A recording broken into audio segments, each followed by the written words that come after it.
Chapter 14, Every Bird and Bug in Birmingham Stops and Wonders. I know it was Sunday because I heard Joetta getting ready for Sunday school.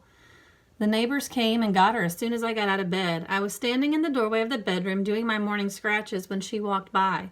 "Hi, Kenny. See you later."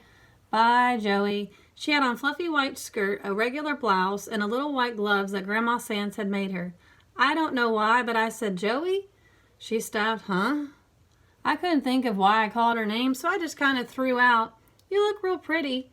She smiled and thanked me. She did look kind of pretty, too. She had on a lacy white hat and little lacy white socks and her shiny, shiny black shoes. The people that came to get her saw me, and one of them said, "How come you ain't coming to Sunday school, young man?" I smiled and said, "I forgot to get up on time." Everybody in the house knew that was a lie, but no one seemed to care. I wondered if there was something wrong with me because it was real easy for me to lie, even to a pack of religious people on Sunday morning. I had my cereal and went out to the backyard. It was too hot even this early in the morning, so I walked over to the giant magnolia tree and rested in the coolness of its shade. All of the energy was gone from me already. It had been a few days since I almost got snatched by the wool poo, and I still felt weak and tired all the time. Byron had made me promise not to tell anyone what had happened, so everybody thought I was just being lazy. I heard people waking up and moving around inside, but I was feeling too tired to go and speak to anyone. Mama stuck her head out of the back door and got ready to yell for me, but when she saw me plop down on the foot of the tree, she smiled. "Well, Kenneth, I thought you'd wandered off. How are you this morning?" "It was too hot to sleep." "Think you can last one more week?" "Uh-huh. Well, this is better than winter up north, isn't it?" "Quit teasing, Mama." "You know it isn't. I wish I was back in our igloo in Flint." She laughed and the back screen door closed behind her. I started going to sleep under the tree, and I thought I was dreaming when the noise came. I felt it more than I heard it. The giant old magnolia tree shook one time like something had given it a hard snatch by the roots.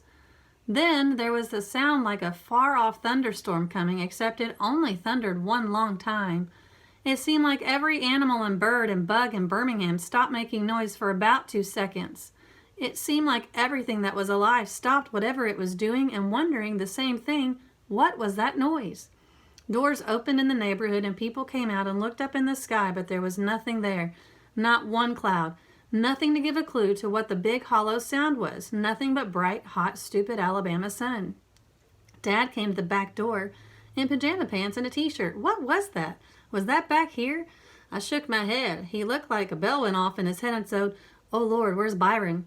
Byron poked his head out of the door, still in his underpants and still doing his morning scratches. "What?" he said.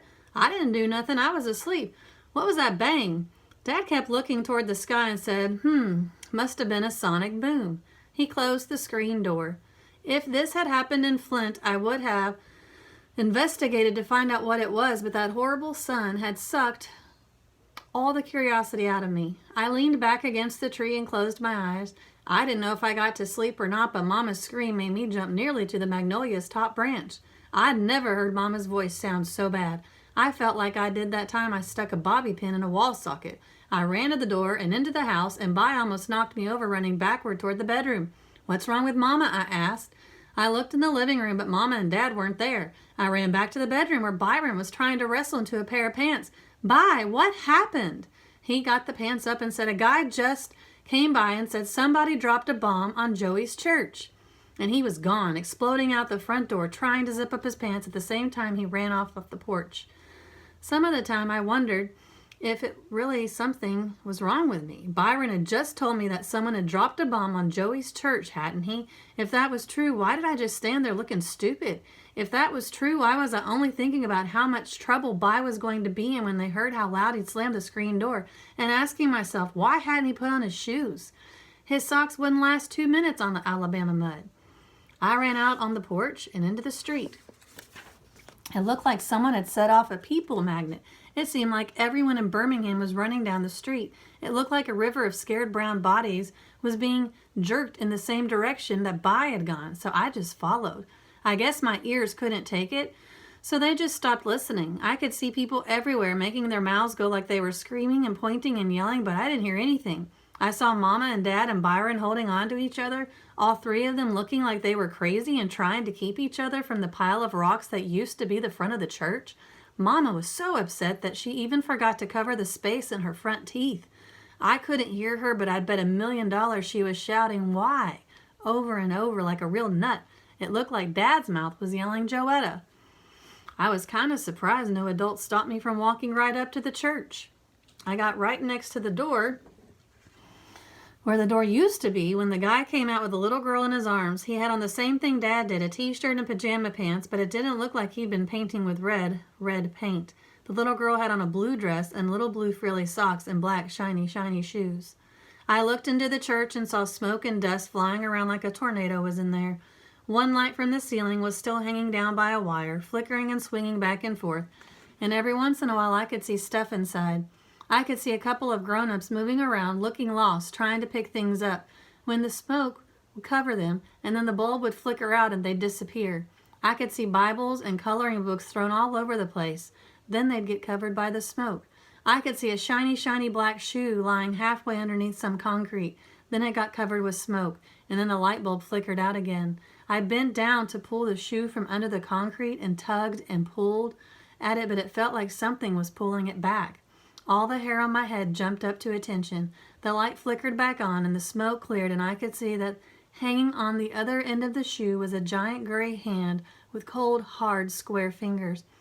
Oh, I looked up and saw a familiar guy, and before he got covered with smoke, he looked at me and I saw he had big, square shoulders and nothing where his face should have been. The wool poo. Oh man, I gave the shoe one more hard tug and it popped loose from a frilly white sock. I got real scared. I walked as slowly and as quietly as I could out of the church. Maybe if I'd moved more quietly, he wouldn't come for me. Maybe if I walked and didn't look back, he'd leave me alone. I walked past where the adults were still screaming and pointing. I walked past where that guy had set the little girl in blue, right next to where someone else had set a little girl in red. I knew if Joey sat down next to those two dresses, it would be red, white, and blue with the American flag. Grown-ups were kneeling down by them, and adults' hands fluttered down toward the little girls. Then, before they touched anything, fluttered back up over and over. Their hands looked like a flock of brown sparrows that were too nervous to land. I walked past people lying around in little balls on the grass, crying and twitching. I walked past people squeezing each other and shaking. I walked past people hugging trees and telephone poles, looking like they were afraid they might fly off from the earth if they let go. I walked past 1,000,000 people with their mouths wide open and no sounds coming out. I didn't look behind me and walked back as quick as I could to Grandma Sand's house. I felt like I floated up the front stairs. Then I made sure the screen door didn't slam and took my shoes off and went in and sat on my bed. I hadn't remembered to make it that morning, so I got up and tucked the sheets in and fluffed up the pillow like Mama does. I sat back on the bed and looked down at my hands. They were acting like nervous little sparrows, too, so I squeezed them between my knees. I reached in my pocket and took out the shiny shoe. When me and the wool poo were trying to grab it away from each other, the back part had gotten ripped. Man, the shoe was ripped like it was made out of paper. The picture of the little white boy with the girl's hairdo and the dog was torn right in half. All that was left was the dog, smiling at me like he'd just eaten a cat. I tried to remember if I'd been mean to Joey this morning. I guess I hadn't. I never did tell her how she helped Byron save my life in the water. I guessed I should have. Where'd you go? How'd you get back here so fast? How come you changed your clothes? My ears had decided to work again.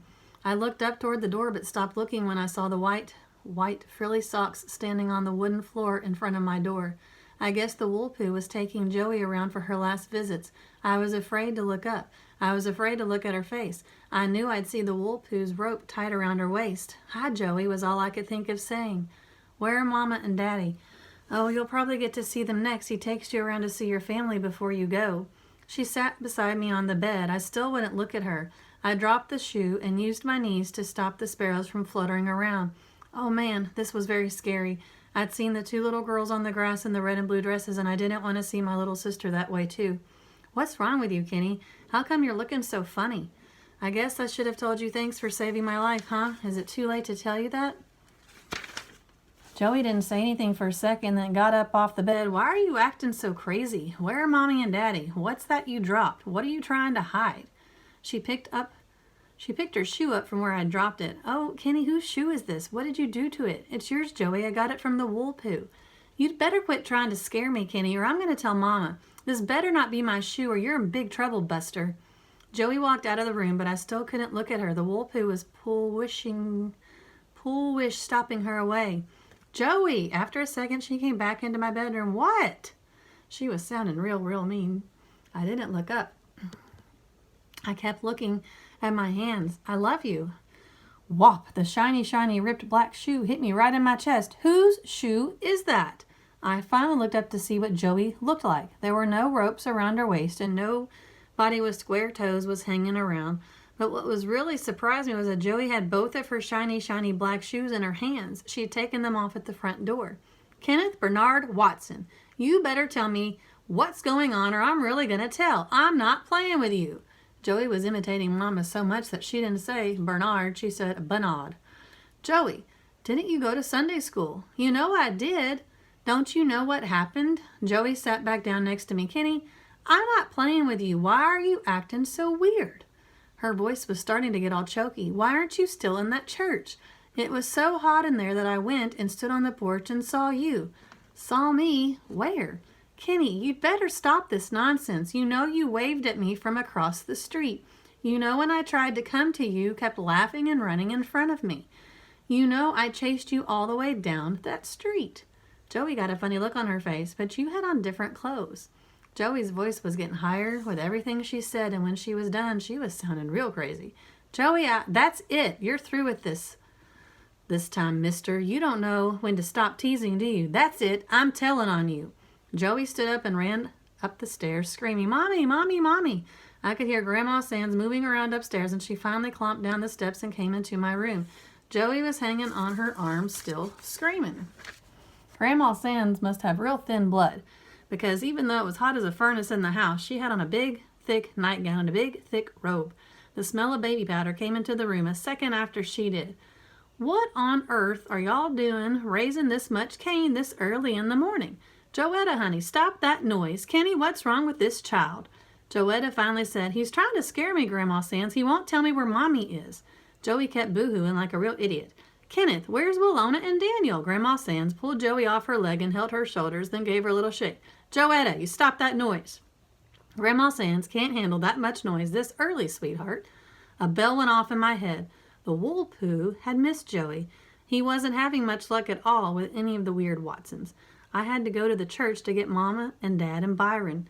Grandma Sands said, What are all them sirens doing? Lord, has the whole world gone mad today?